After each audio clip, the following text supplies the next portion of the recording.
What's up? What's up? What's up? What's up? What's going on, everybody? How you doing? Jay Nesbitt, what's going on? How you doing? How's everybody doing? Can you hear me? Refton, what's good? How you doing? Lucky Chicks, what's happening? What's going on? How you doing? Keela Mays, what's happening? How's you doing? What's going on? Mihai85, what's good? Summer, what's going on? Carla Bailey, what's happening? Doretha Johnson, what's happening? Bridget, Mr. Tittles, what's going on? How y'all doing? How y'all doing? Shirley Howard, what's going on? Lady 70, what's happening? Tori, Think Black 96, what's happening? Rachel, Raquel Vasquez, what's going on, everybody? Pure Pass, what's happening?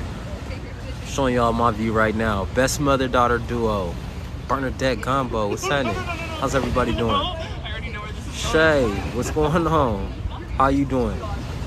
Lynn Kennedy, what's going on, everybody? Today there was a lot that went on in the news today.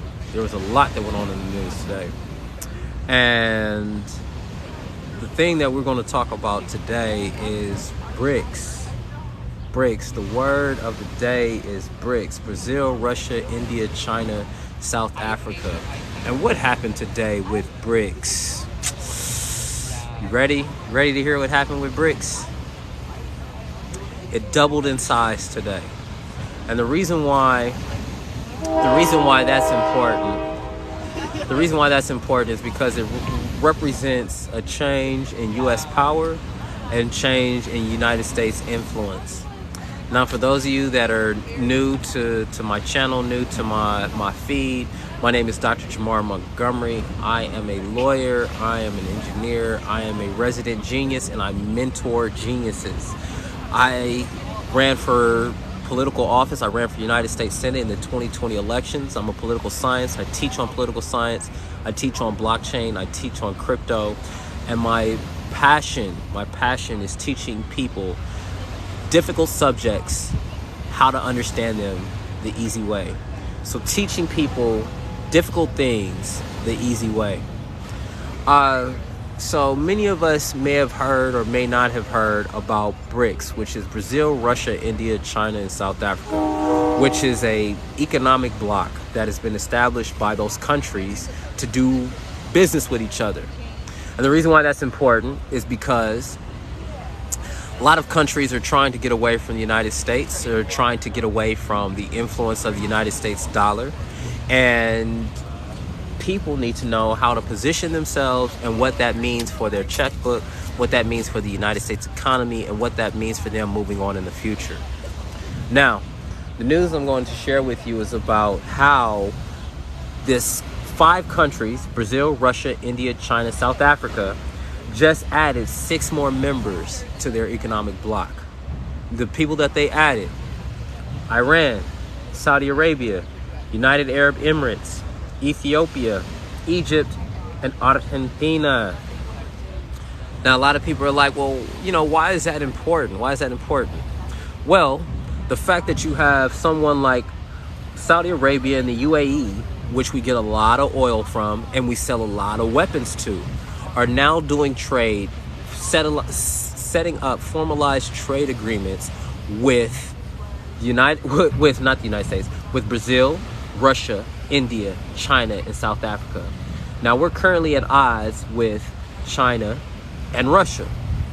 We're in an economic and trade war with China, and we're in a proxy war with Russia by way of Ukraine. Now, if you're finding this information interesting, please double tap and give me a like. You're not going to hear this information too many other places. When you start thinking about BRICS and you think about what the impact is, well, let's look at it. Brazil, that's South America. Russia, that's Europe. India, that's part of Asia. China, that's Asia. South Africa, that's Africa. Now you're adding Egypt and Ethiopia, which are 2 countries that are in Africa. You're adding Argentina, which is another country in South America. You're adding Iran, Saudi Arabia, and the UAE, which are all in the Middle East. What this means for the United States is that the United States is now going to be in a position of lessened, of smaller influence. Instead of these countries having to deal with the United States on terms that aren't necessarily good for them, they're now dealing on terms that are going to be more fair, because instead of, absolutely, Argentina, I said Argentina, Kitabu, and thank you for adding that down. International bloc all over the world. People are going to be able to trade medicine, trade food, natural resources, and pretty soon you're going to be able to start trading weapons. See, if you can do business together, you can fight wars together. And the United States for years has been focused as a bully instead of as a partner to a lot of these different nations. And so, you know, hey, Ethiopia, the African Union is headquartered in Addis Ababa. Buffering. Thank you, Mel. Appreciate you. Cody Amis says more fair seems good for the world. I believe so as well. When you have a better deal, you're more excited about doing business. When you get better deals, you're more encouraged to think long term. When you get better deals, you are encouraged to think more long term. You can think clearer. Think about when you've gotten the short end of the stick, right? You felt cheated. You resented the person that you did business with. You didn't feel confident within yourself because you have allowed somebody to treat you less than what you're actually worth. And that has been something that has happened in the United States, with the United States, for years in dealing with other countries. So if you have any questions, please drop them down in the chat. Thank you, Mel, for liking the live. Rocky Martin, thank you so much for following me. Bazooka Wound, thank you so much for following me. Cody Amis, thank you for commenting. Thank you for following as well. Thank you, everyone. Thank you. Nakia Cole Johnson, thank you so much for following me. So yeah, you guys are going to get a lot of content like this from me, helping you to understand what's going on in the world. And why am I qualified to talk about this? So a little bit about myself. Like I said, I'm a multidisciplinary genius. I started college at the age of 11, started full-time at 14, graduated with my bachelor's in mechanical engineering at 19. I've worked for multiple foreign navies, including the Japanese Navy and the Korean Navy. Went on to practice law, went on to achieve an MBA as well. I had 3 degrees basically before I was 30. Most recently, I gave a lecture on blockchain and politics during the World Economic Forum, and also just got back from Hiroshima, Japan, supporting the G7, which is the group of 7 nations. So Kodiyama said, yep, payback for being the bully, coming around karma. Absolutely, absolutely. One of one said, how do you think this change will impact Black Americans? Well, it's an opportunity for Black Americans to become more internationally minded and to focus on technologies that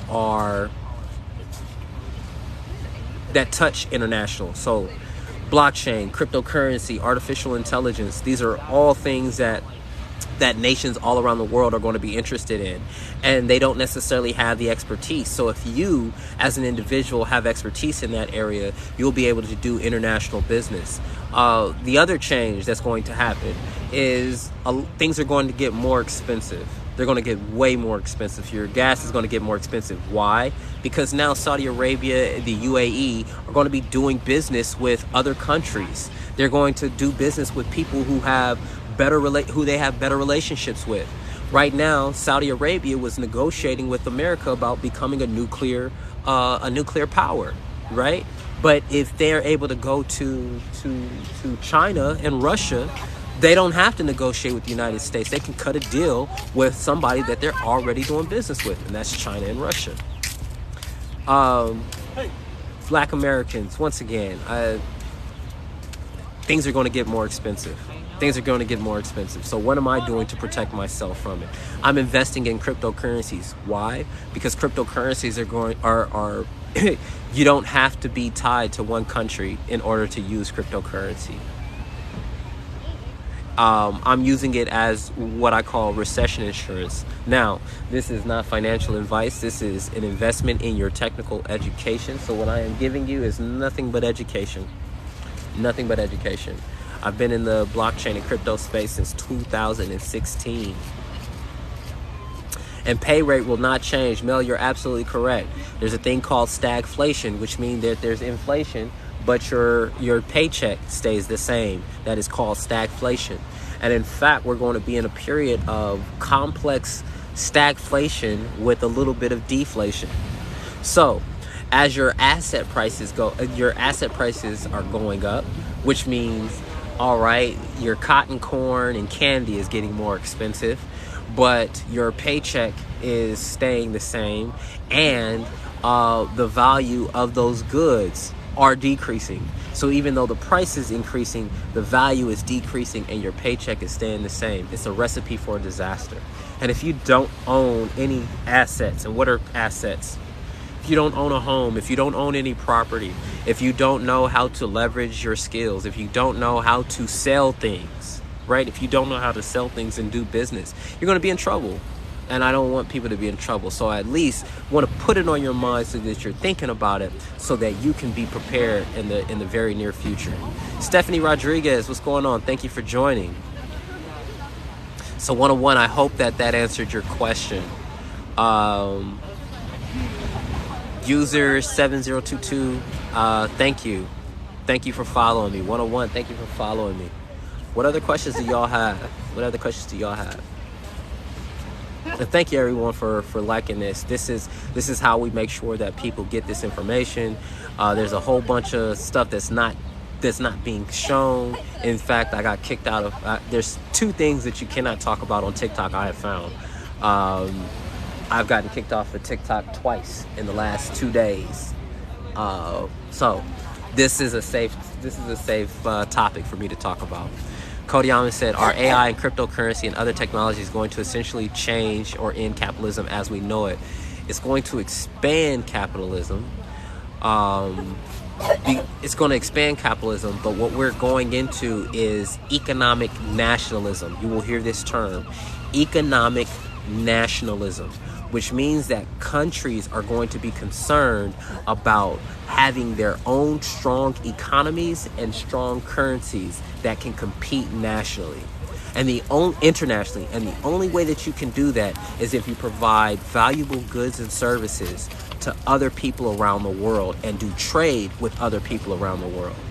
Currently, what happens is you have to go through a middleman in order to do business. So if Africa wanted to sell their beans, if Ethiopia, let's give an example.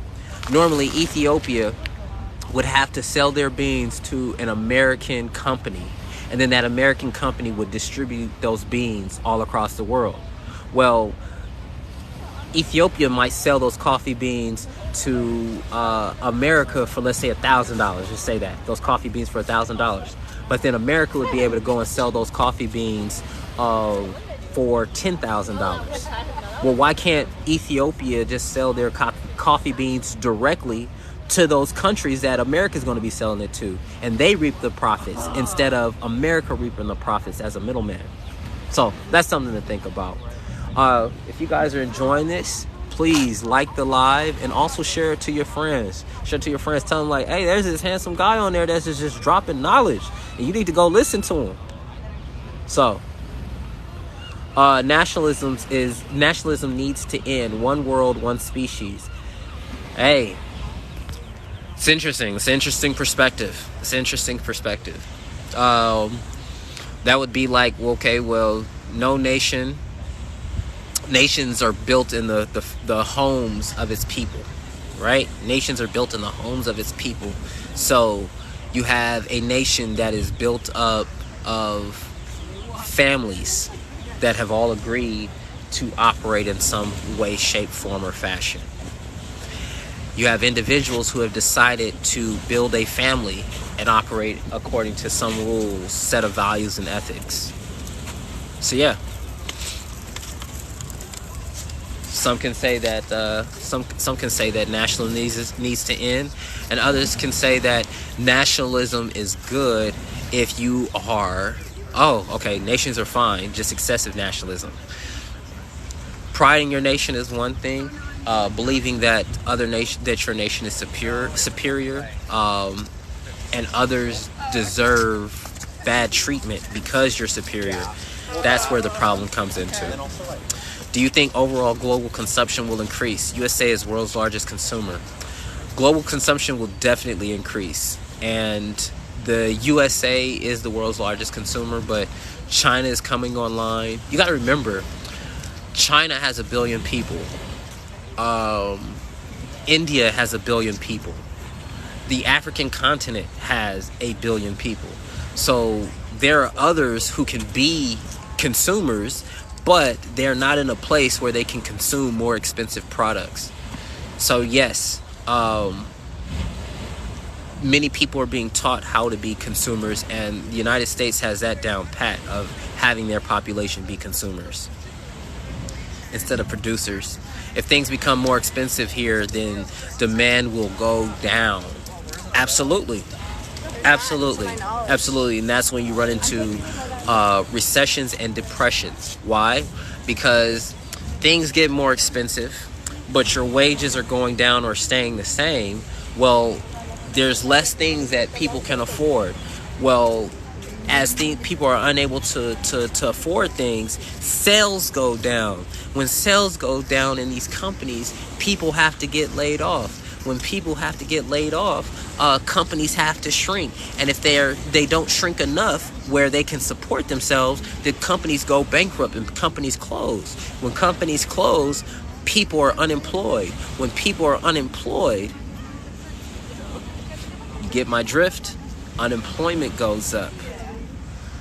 The taxes, which is the government's income, taxes go down. So there's a total decrease in everything that happens in your nation.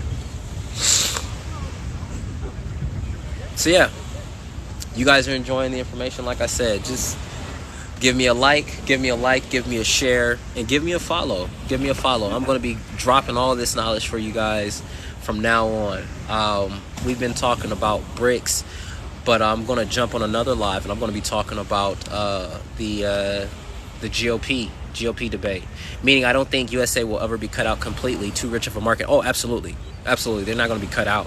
But they're going to have to do better negotiation. They're not going to be able to just be I'm the big dog on the block, and you need to give this to me at this price. New economies with living wages and basic living costs covered. If governments go about it the right way, absolutely.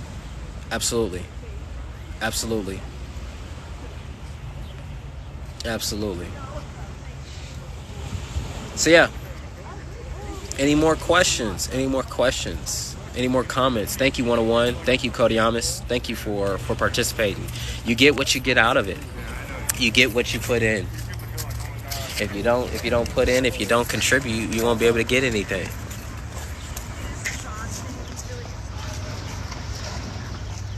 Will BRICS really go down? I don't know what you mean. Will BRICS really go down? It's happening. It's a real thing. It's a real thing. It's going on. It's a fly blazer, man. Thank you. You're very welcome. Are paper currencies about to go extinct? Absolutely. And what you're going to see is digital currencies are going to increase as cell phone penetration goes up. So when cell phone penetration goes up and digital data goes up, digital currencies are going to take off. Why? Because the one thing that people have found that they will always keep on them is their cell phone. People are utilizing their cell phones for so much in their lives. They're using cell phones to document their lives. They're using their cell phones as notebooks. They're using their cell phones as cameras. They're using their cell phones as their wallets. So if I know that you keep your cell phone on you to communicate, right? We use our phones for so much. So cell phone penetration and cell phone coverage goes up, you're going to see digital currencies take over, and paper currencies are definitely going extinct. Yeah. When will it happen? I mean, think about it right now. When you go to a restaurant or some place in the United States, a lot of places don't like accepting cash. What will happen to governments like the U.S.? The United States is not going to lose control of their money. That's the reasons why they're against Bitcoin and cryptocurrencies so much, because they don't have as much control over it as they would like. That's one of the reasons why they're trying to implement their own central bank digital currency, so that they can have even more control of the money than what they have right now. See, with a central bank digital currency, you can hide a recession, you can hide depressions, because you can financialize the money, and everything is happening programmatically. What do I mean by that? Right now, if you got money in your bank, you can literally watch your bank account go down in value because of not only inflation, but think about your bank. Your bank takes fees every month. So you might have had $1,000 in there, but the next month you got $995 and you ain't made no transactions. That's your bank doing that. But imagine if now your government had full control over your money. So the solution that we have is allowing companies to issue out their own private money that's as good as cash, and we go to a bank for digital claim checks. Wasn't decentralization of money a big part of the reason for crypto technologies? Absolutely. But a central bank digital currency is different from a cryptocurrency. Cryptocurrencies were created by...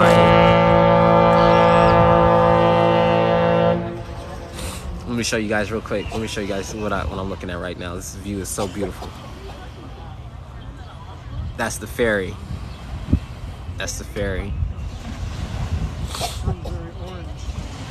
Beautiful. Decentralization of money, a big part of the reason for crypto technologies. Absolutely. Cryptocurrency is one thing. Central bank digital currency is another.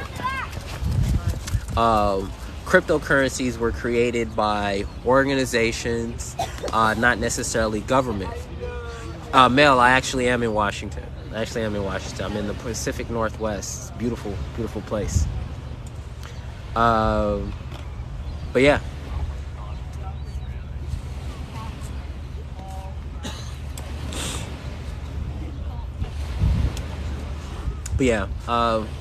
Decentralization, but the government wants control. So that's why they're trying to have control over cryptocurrencies. They're trying to regulate it. But they run the risk of over-regulating.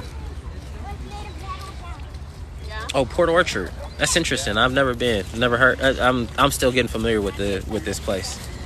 But yeah.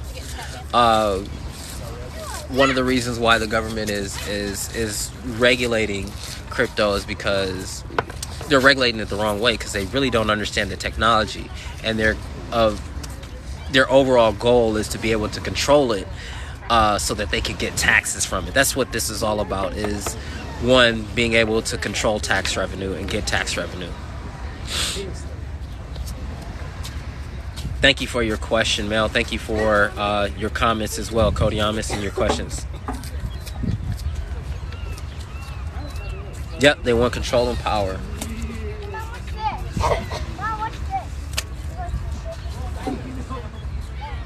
Yep. Oh, this is beautiful, y'all. I'm about to show this to you. This is